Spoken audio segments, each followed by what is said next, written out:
PCR test every 2 weeks. That's about 80,000 pesos annually that will be charged to them. The private sector will start implementing that this year. So if any of our employees don't want to take the booster, then they will have to take an RT-PCR test at their cost. So that's 80,000. So most of the on-site workers will be forced to take the vaccine because of this provision that IATF has set out. And that will allow us to push further. No? The way forward is to try to move this pandemic into an endemic state.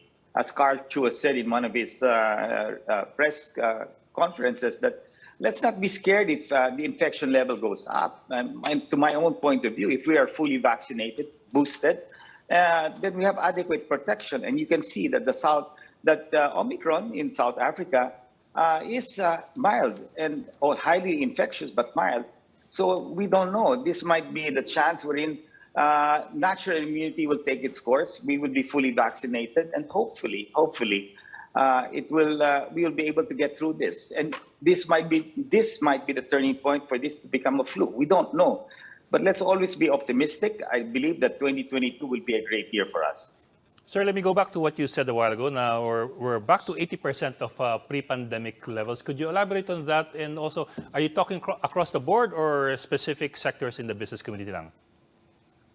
Well, excluding the tourism sector, because because of that, yes. Borders were tightened. So, but all the restaurant owners, the spa owners, all these little businesses, sari-sari stores, carinderias, everybody is doing better, much better than the previous months. Maybe it's not 100% to pandemic sales, but at least close to 80%. And we've done this survey with all the restaurant owners. No, it's really the benchmark. And if you see the traffic this quarter, everybody was going out, eating in restaurants, and celebrating small parties here and there. So it's nice to see people enjoy Christmas. And what the private sector did in the last town hall was to really discuss on how we can sustain this effort. No? Now, is there a possibility that we can slide back to alert level 3? That's always a possibility. But at this point in time, we are setting, we are more optimistic. Let's ramp up vaccination. There is no reason. We have just so much vaccines now in the country, and we have to deploy them fast because they will expire sometime May. And we don't want to see that happen. So the efforts of the LGUs will really be very important here. No? Well, seeing what happened this holiday, you think we will be ready for alert level 1 by January? Even with Omicron? I don't think we need to go to alert level 1. The first quarter is really a very weak quarter. No? Among all the quarters, this is the weakest quarter because everybody spends everything, and it goes back to the first quarter being maybe your sales will be down about from the fourth quarter by 20-30%. So there will be less mobility, and that's normal. Now, but eventually it will start to ramp up then in the second and third quarter. No? So what we want to see is sustainability. We don't want businesses to open well and then eventually close again because of lockdowns, and we don't want to see lockdowns happen. And as I said, the last lockdown was on August 8th, and we want to see that through. No more lockdowns. Maybe a slide to alert level 3 if we are not able to control the current spread of Delta, but I don't think so. Octa has advised us quite well, and they see an uptick, but let's not panic. No, this is normal for when you have greater mobility. Are there any other policies that you want to see implemented by way of reopening, for example, or assisting entrepreneurs? Well, we want to see really this whole momentum be sustained, because as you can see, many of the entrepreneurs were badly hit this year. No, so 2022 there is a lot of hope. Election spending will still continue, and new leadership will be coming into place. So there's hope. The banking community is more optimistic now to lend because they have seen that when you open the economy, people come back to life. No? And our efforts in trying to mentor all of those who were struggling and to do a rebound, it continues on. So we, together with Octa, I believe that we should aim towards living with this COVID. And I don't think Omicron will be the last. There will be more. But let's turn this into in the current flu that we have. No, everybody gets a flu. Infections go up, but we don't get scared. So there will come a point, and I think we're getting to this point now, even with Omicron, that it will be like an ordinary flu. We will be well protected with the vaccines and the boosters. So we should be confident that these vaccines will protect us from infection. And you can see what's happening in South Africa, that they're under control. While it's more infectious, the cases are mild. In fact, my brother-in-law, who got sick in Vancouver, he missed being with his family for New Year, but he was celebrating across and was, still active, drinking, despite him being sick with...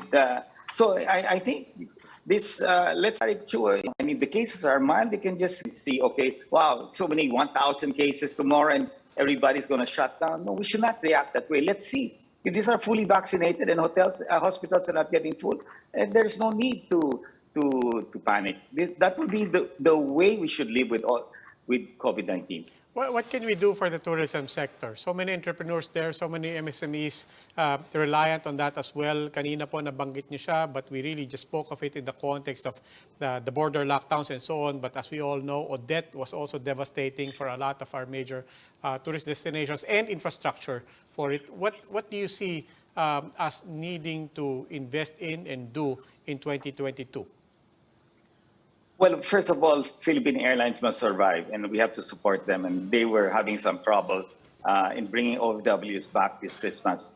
Of course, the quarantine, we were able to bring that down to, 2 nights and 3 days. But of course, with Omicron, the IATF elevated it back to 5 days. And certain countries were not allowed to come to the Philippines. But when we have a better handle, I believe we should open up to tourism. And that's the only way. This sector has been really greatly affected. But there is some hope because right now, Boracay and Baguio are really full of local tourists. So let's start with the local tourists, and hopefully the areas like Siargao, Cebu, and the other beautiful beach resorts that we have will be able to open up soon. And unfortunately, pandemic and this typhoon really hit bad this area. So tourism has been pushed back, and this is where we really need to support because many MSMEs are in this sector. No? So again, greater mobility will be needed, but we have to wait until we get better visibility on how Omicron will enter this country. Speaking of Omicron, do you see any way around quarantine requirements just staying as is, particularly for inbound travelers? Well, unfortunately, we will have to keep what the current 5-day quarantine is. 3 days. You have a 72-hour RT-PCR test prior to departure, and upon arrival on your 4th day or 5th day. But it's catching cases. Now that's what's important. We have to protect the borders right now, and we're able to have visibility. And although Philippine Airlines will say, and I've seen the reports, that the level of positivity is quite low despite Omicron. It's about 0.4, 0.5, %. So that's acceptable. But I think prudency is the best. We don't want Omicron to really create that next wave, no? And I think we're in that sweet spot. I mean, we're one of the lowest cases in the world. The Philippines is the safest place to my mind. Let's try to keep it safe, but let's not do it at the expense of locking down the economy. I don't think the Philippines can afford to lock down. I mean, you can see this country where our debt to the GDP has reached close to 60%. And we have to sustain because we will have to keep bringing in vaccines. We cannot, the Filipinos are not going to buy vaccines. So we will have to continue to support the procurement of vaccines and other health initiatives, including the pills that are being developed by Pfizer. So this is going to cost us a lot of money, and the government needs revenues. We cannot keep borrowing money. And of course, the private sector has to be able to pay taxes. But if it doesn't earn money, how will entrepreneurs pay their taxes? So the economy must open. And that's why we have to look at this pandemic in a different light. Let's not panic when the cases next week go up to 1,000. Let's find out whether these 1,000 people are getting well at home or are they all hospitalized? Because if they're not in the hospital, let's not worry about it. That's a normal thing. If you get the flu, you just stay at home. So let's see what happens with Omicron when it fully lands in the Philippines. Is it going to drive hospitalization, or we'll just all be at home and getting well? Mr. Concepcion, officials are monitoring what's happening now in New York for pediatric infections attributed to Omicron are spiking, and now there's talk about suspending the plan to expand nationwide the face-to-face classes. You think this is a good idea to suspend, to defer for maybe 2 or 3 months? That's what people are discussing now. Well, if we cannot vaccinate our children, 12 to 17 and 5 to 11, I would not advise them to go for face-to-face classes. That is dangerous. I mean, as a parent myself, if my son is not vaccinated, I'm not going to allow him to go to face-to-face class. So we have the vaccines for the 12 to 17. These are the vaccines that we have already now with Moderna. With Pfizer, 5 to 11, I was talking to Secretary Galvez. He has placed an order, and he expects hopefully by end January, Pfizer will deliver these vaccines for the 5 to 11. The moment the vaccines arrive and everybody is vaccinated, then there's no reason why we cannot open schools face-to-face. No? But if we are not able to vaccinate the children, and of course the teachers have to be vaccinated, then that's too dangerous. No? You're going to have people going back to work. You'll have school kids, face-to-face, unvaccinated. Then you're risking their lives. No? And I would not do that. And I don't think the government will push for that until everyone is vaccinated. That's the rule. When I met with the school heads, the international school heads, they said that's been agreed that all students will have to be fully vaccinated. Similar to what's in America, all of these students are vaccinated, or else they're mandated to take an RT-PCR test or an antigen test, but that's too expensive. Okay. Sir, yung mandatory vaccinations, well, different people call it different things. Pero how do you intend to enforce this next year? Keeping in mind also the booster shots. Also keeping in mind the booster shots and the need for booster shots. Yes. So basically, we will have to tell them that they have to take their vaccines, or else they will take the RT-PCR test every 2 weeks. No, we're moving to booster shots. That's just one shot. No, and for Moderna, it's only a half a dose. So there is no reason why the employees will not take it. And I'm confident that we have solved the vaccine hesitancy with our employees. Close to between 90 to 100% of most of the private sector employees in NCR have taken the vaccine. Yes, there are some who are just hard-headed and don't want to take it. Then they suffer the consequences of paying for these RT-PCR tests, which will cost them so much money. And in the end, eventually they will be forced to take it. No? And I think that's what we have to do. The entire country is challenged with economic challenges. And of course, we want to maintain the health situation. We want to turn this pandemic into an endemic for us to be able to live normal lives. But we need the cooperation of every Filipino out there to take the vaccine. And that's just a simple obligation. Just take the vaccine. Now, if medically you're not fit, then fine. You can be exempted. But for as long as you're medically fit, there is no reason for you not to take the vaccine. That's your duty to save this country from economic collapse, to save many lives out there. And that is what we have to do. This is not a free ticket. I mean, the entire world is facing this huge crisis now. Okay. Yes, sir. But sir, the number you're citing is specific to Metro Manila, where we'd like to assume that people have better access to information to combat fake news. What about the rest of the country? Do you expect any problems or issues with employees in the other parts of the country? And that's where each of the owners of the establishments, business establishments, have to really go down the line and explain to them. Our LGUs, of course, our governors, mayors, and barangay captains have to really campaign very hard, to convince the citizenry to really take the vaccines. And it's improving. And you need the ruling of IDF for on-site workers is the right thing to do. I mean, other countries are mandating their employees to take it. So how do we get out of this mess if you look at it, we are at a great position right now with all of these cases going down because NCR is fully vaccinated. No, And the early lockdown helped, but of course, the government has pushed for a strategy on focusing the very limited vaccines in NCR, and it worked. No? Now, what we're doing is putting a lot of pressure, in fairness to Secretary Galvez Duque and the rest of the IETF team.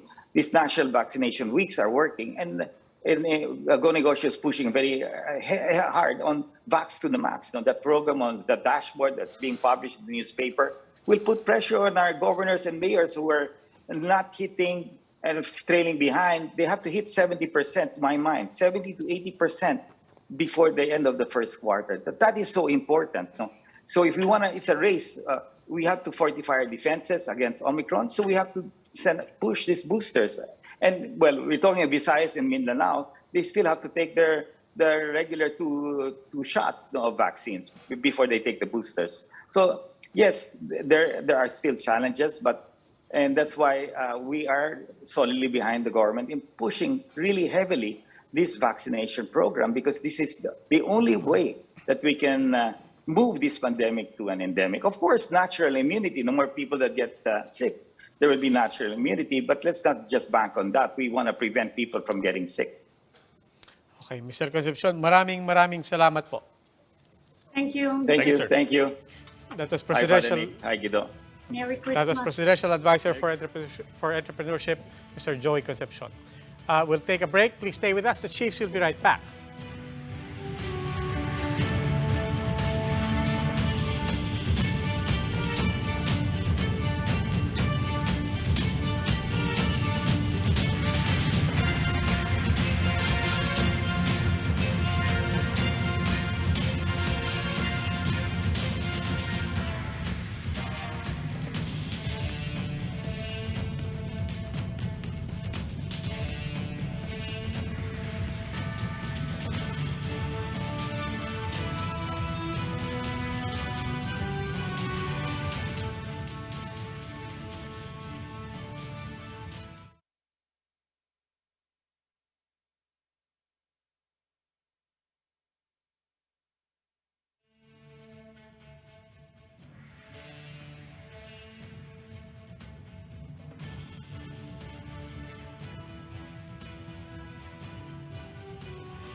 Welcome back to the Chiefs on One News. We continue our conversation, and now joining us is Father Nick Austriaco and Professor Guido David of the Octa Research Group. Good evening, Father and Professor, and welcome back, Father. I think you're back in España already. Merry Christmas. Good evening. Merry Christmas. Merry Christmas. Well, of course, sir, Father and Professor, we're seeing some numbers of concern here. The positivity rate has already doubled in a week, and the R0 is up by 49%. Is there anything to qualify here? Is there anything that we need to keep in mind here? Let Guido can do that first, and I will respond later. Right. Okay. Well, we're definitely seeing an uptick in the cases in the NCR, but I have to remind everyone that this is the same thing we saw last year. We saw an uptick in cases in the NCR. I'm not saying that it's expected, but I mean, with the holiday increase in mobility, it will likely drive, community transmission in some places. So right now, the risk level for the NCR is still at low risk. So, I mean, if we compare it to last year, we were at moderate risk throughout the December. I mean, low to moderate. So it's still we're still in a good situation right now. It's something that we're monitoring. We are aware of the uptick. I mean, people are seeing it, and there's definitely an uptick in the positivity rate. There's no uptick yet in the hospitalization. So it's something that we just need to be aware of, and we just need to remind people to, practice minimum public health standards, and to, continue doing what we have been doing well in the past, get vaccinated and stuff. And I'm sure Father will add to that. especially the vaccination part. Hey, Pero, Prof, Professor- but let me add this on it. I suppose we're not yet seeing the direct result of the Christmas break itself. Kasi may lag time tayong reporting, and also we're looking at the incubation period as well. So hindi pa ito yung talagang Christmas week effect. Yes, but Ed, but last year, I mean, the Christmas didn't really even have an effect last year. So it was the days leading up to the Christmas, which actually had which caused the spike, and then during the holidays, actually, the number of cases decreased, and that's what we're seeing now because of a reduced number of testing. And then by January 1st, when testing will resume, there will be an artificial spike again. Okay. This is what we're expecting. So what we don't know is what will happen after the first week of January. If this is just a holiday uptick, it should just decline back to the same level, around 200 to 300 cases per day, or maybe even at a plateauing value of 400 cases per day. Hey, Professor, statistically, is there anything to be said about us now standing at, as of today, 4 cases of Omicron? We know we've always been saying na pagka pumasok yan, Omicron is a matter of when, not if. We also know it's much more infectious. Parang all the flags are up for Omicron. On the other hand, we have been watching this for a little more than a month now. Is there anything to read into that, or are we just doing a good job with our borders? Well, yeah, I will take that first, and I think Father wants to answer that too. Okay. But I think our borders are so far fine. I mean, again, we don't have any indication yet that there's Omicron community transmission in the country. If there is a serious increase in cases, we might be more suspicious. Right now, it may be, I mean, it's still in line with what we are expecting in terms of a holiday spike. Now, the difference with the Delta was that the Delta was really a dominant variant at the time, and it was dominant all over the world. And we were really expecting it to enter the country at some point. Right now, yes, Omicron is becoming more dominant in some parts of the world, but I'm not sure if it's already dominant in the entire world. Father Nick, how worried should we be about Omicron, considering what we're seeing, for example, in New York? I asked this earlier.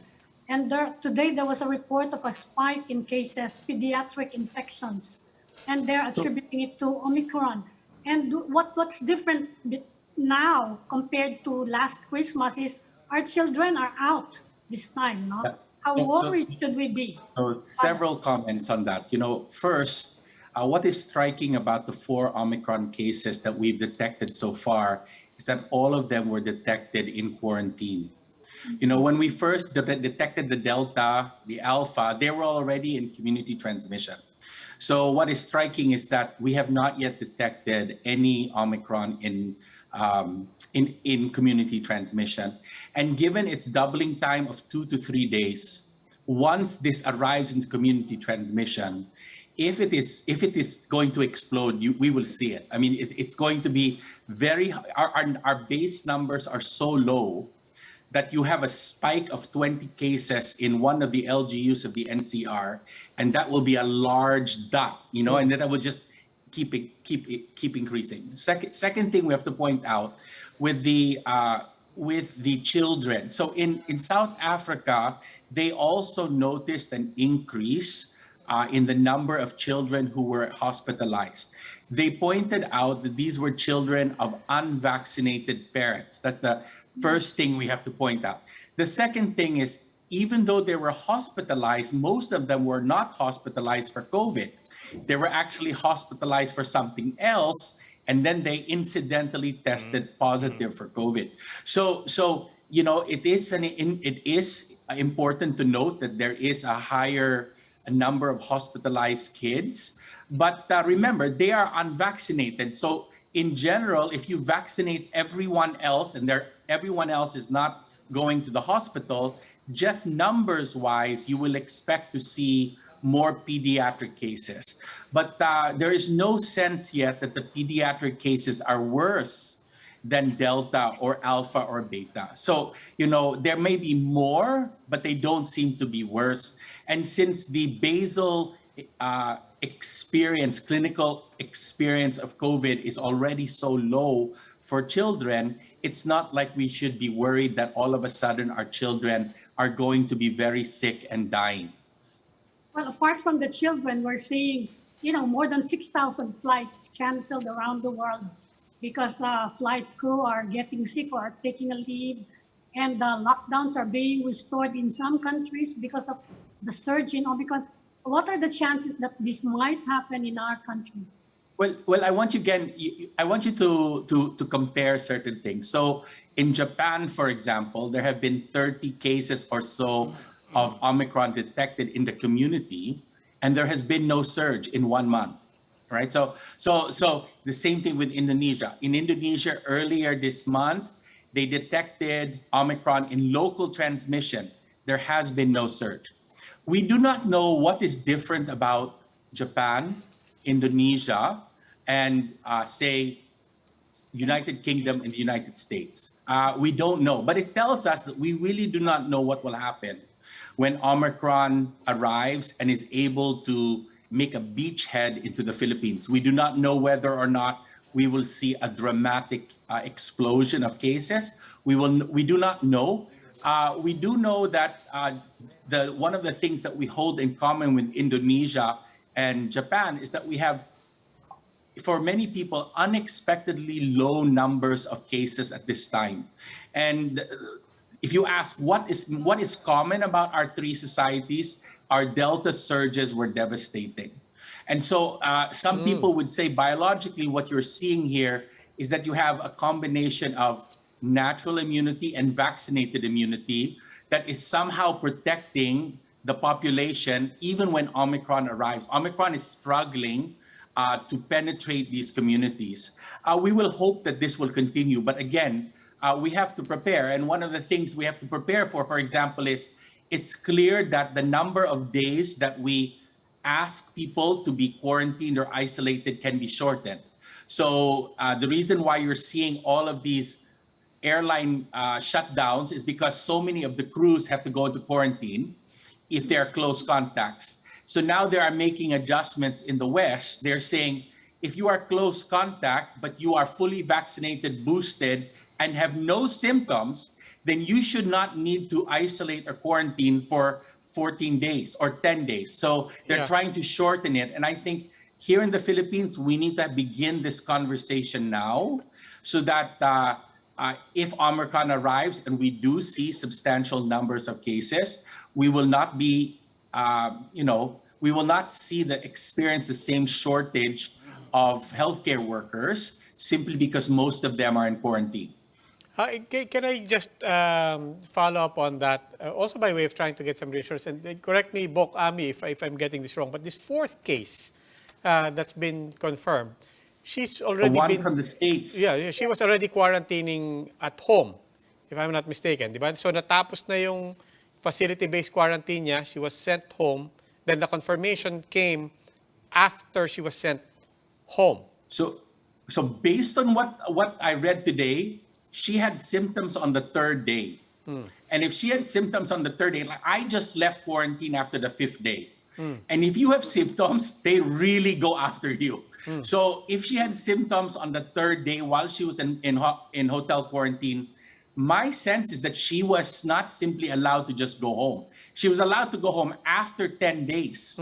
So that's correct. But I don't think she was simply allowed to go home. Okay. And they were, so I think they found her in 3 days. They quarantined her for an additional 10 and they sent her home because that's the 10-day period. And then the confirmation of Omicron after the fact, it doesn't really matter at that point. It's just actually exactly completing the report. And I think, we have to treat every COVID case as an Omicron, whether or not we confirm it.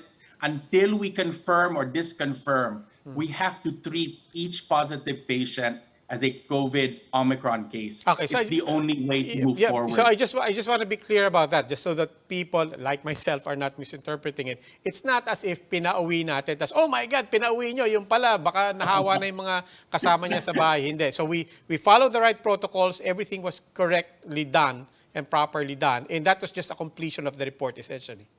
Right, and she's waiting, I understand, for a retest to make sure she's negative.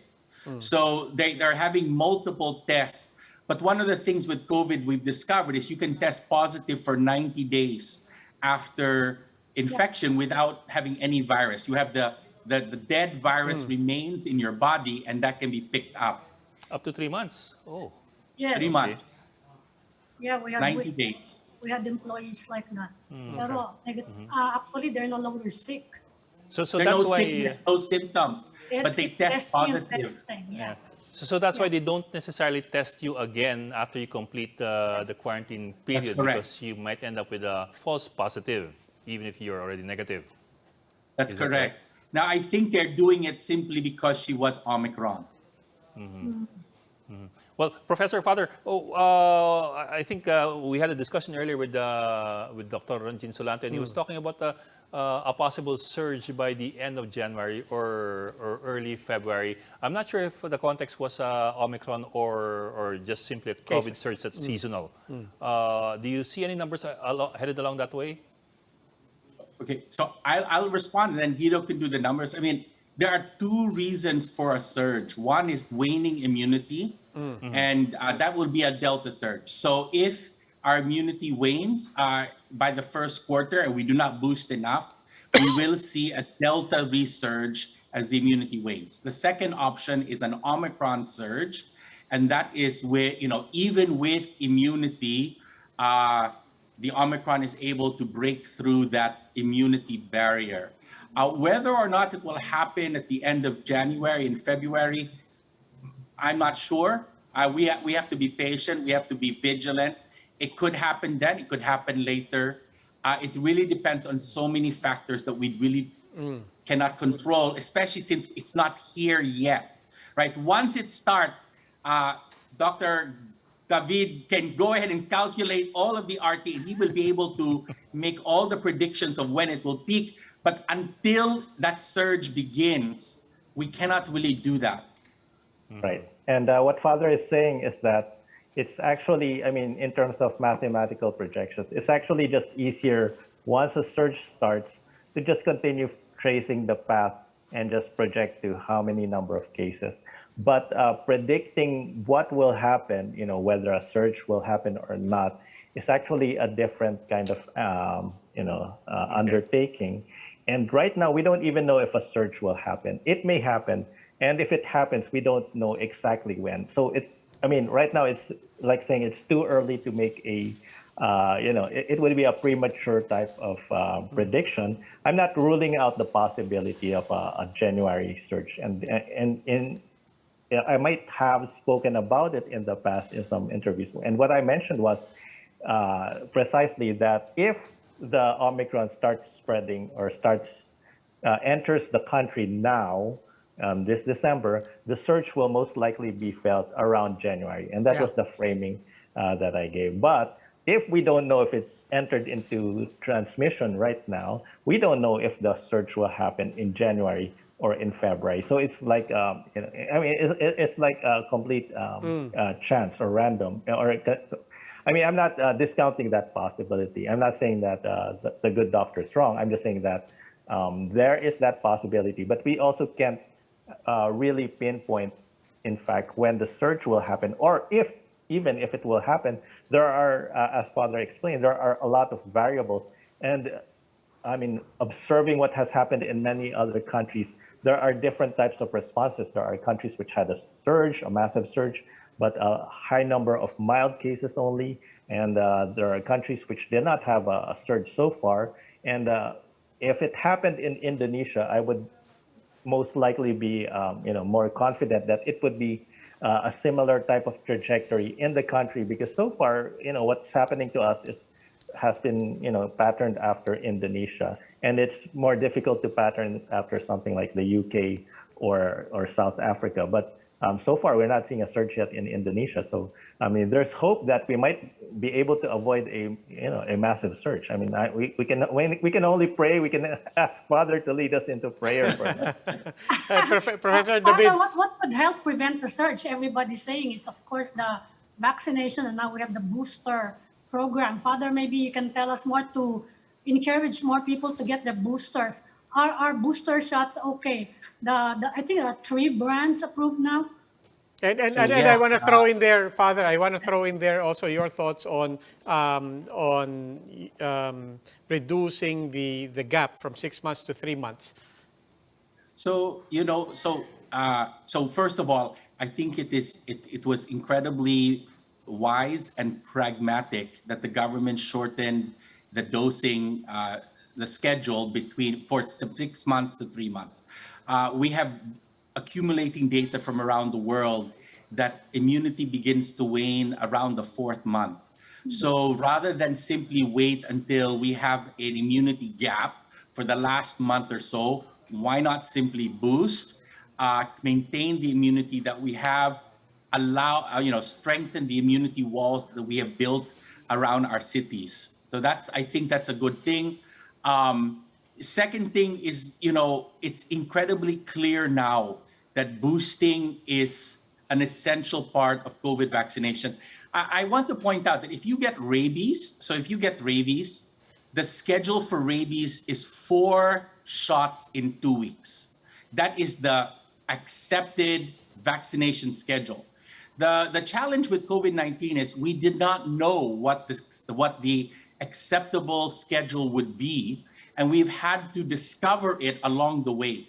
So originally they thought 2 would be enough. It's now looking at 3 probably. So Israel has just begun as of this week to determine whether or not a 4th is necessary. If there's a 4th, it will make it like rabies, right? So again, I want to point out to everyone that this is not unusual. Having a schedule of 4 is not unusual. What I think is more important, though, is that in 2022, we are going to have variant-specific vaccines. So right now, we are boosting with the original Wuhan variant and boosting again and again, which works because every time your body gets boosted, it learns something new. But honestly, what we need now, and Pfizer, Moderna, everyone is building this, is an Omicron-specific variant vaccine. And this is supposed to come in the 2nd quarter. And if that's the case, then, it changes the picture because now you are teaching the body specifically about Omicron, not just COVID. And so the immunity will just simply be better overall. So, I cannot emphasize to those who are listening to us, it is so important to be boosted at this time.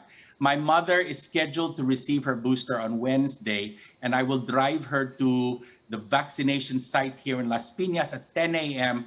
to get her Moderna shot.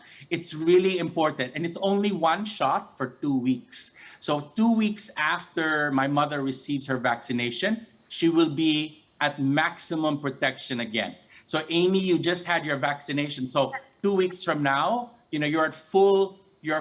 And it's important to realize that it's just like filling your car up with gas. You drive the car, after a while, the gas goes down, you have to add more gas. So we're adding more immunity, and it's so important because the longer we wait, the lower the immunity that each of us has. And the lower each of us has, the lower all of us will have together. And we are basically, fighting up against both a Delta threat and an Omicron threat at the same time.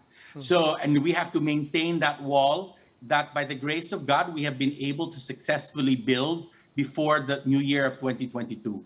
Professor David, brands are kanina okay, nabanggit all ni... brands. Go ahead. Yes, brands. So everything now is mix and match. Yeah.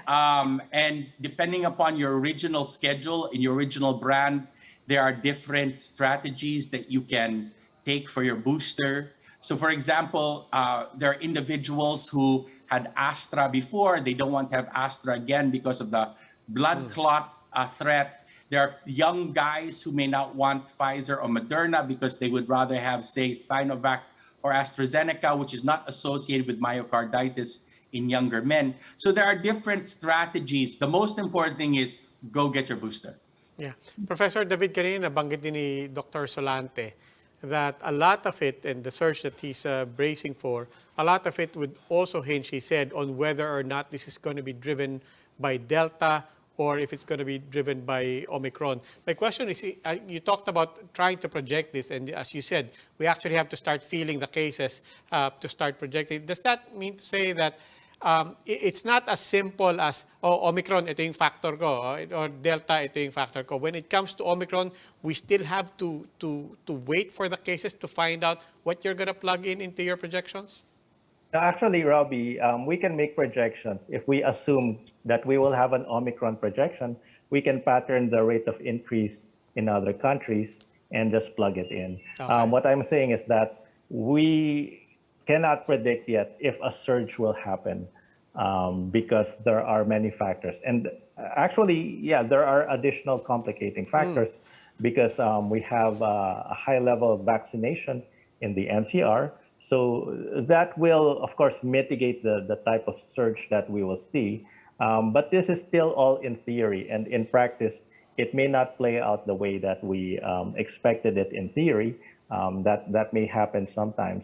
So, and if it's a Delta resurgence due to waning efficacy, well, I mean, it could probably be modeled based on the experience that they had in Israel and in the United States. But of course, you know, even the waning efficacy is well established, but we have a different portfolio of vaccines, and that will add to the factors, the numerous factors that we have to consider. So all in all, you know, basically it can be done, but it will have still a lot of variance. In other words, there's a high level of uncertainty within these projections. We could have multiple scenarios, something like it happens this way, it happens this way. Okay.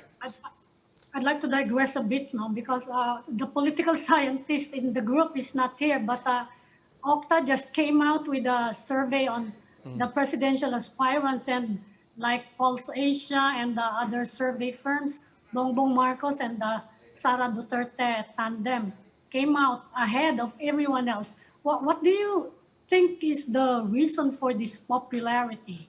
Well, at this point, anything can change, of course. Well, I mean, I will take that, but I mean, I'm not sure if I can even answer that because I just look at the numbers, and I can probably explain the numbers. But in terms of, you know, the political aspect, I'm sure Professor Ranjit can add a lot more to the discussion. But it has been consistent. We have been seeing it in the different surveys that former Senator Bongbong Marcos and Mayor Sara is are overwhelming favorites.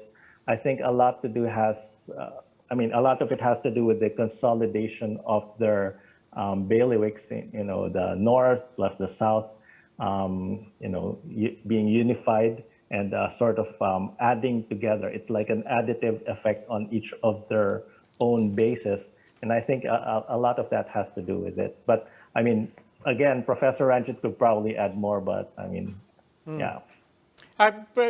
Professor, if you don't mind, just a quick question on methodology because hindi naman po kaila sa lahat. SWS, Pulse Asia, they've been in this game much longer. People are comfortable in grasping how this was done.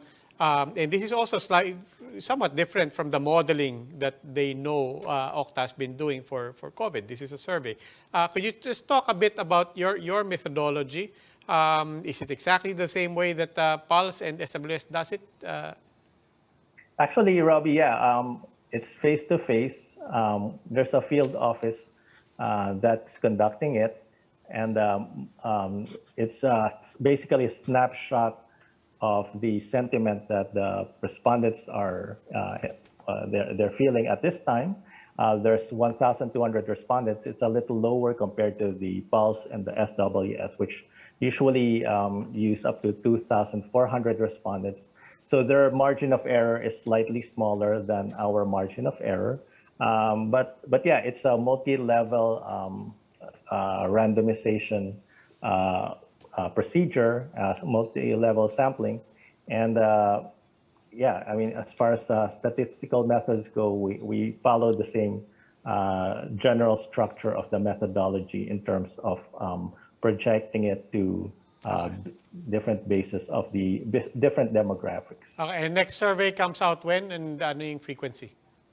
I think we're going to have one by January, but I cannot confirm that. That's what I think. Okay. Okay. Professor Guido David and Father Nick Austriaco of Octa Research. Sir, maraming salamat po. Thank you. Merry Christmas. Ingat po. Merry Christmas. Merry Christmas, Ami, Robbie, and Ed. And before we end, we'd like to say many of our kababayans in the provinces hit by Typhoon Odette have no food and they have no water. They've lost their homes. Many have lost loved ones. Let's make them feel the spirit of Bayanihan. You can send donations through the accounts being flashed on your screen. Let's make them feel that through this pandemic, through all the devastation, tuloy ang bayanihan para tuloy rin ang Pasko. And that's all for this edition of the Chiefs. We hope what was discussed here will keep the conversation going. Before we go, a reminder to our viewers. Mask on, wash hands, and stay safe, Philippines. I'm Robbie Alampay. I'm Mami Pamintuan of the Philippine Star. I'm Ed Lingao, and we are One News.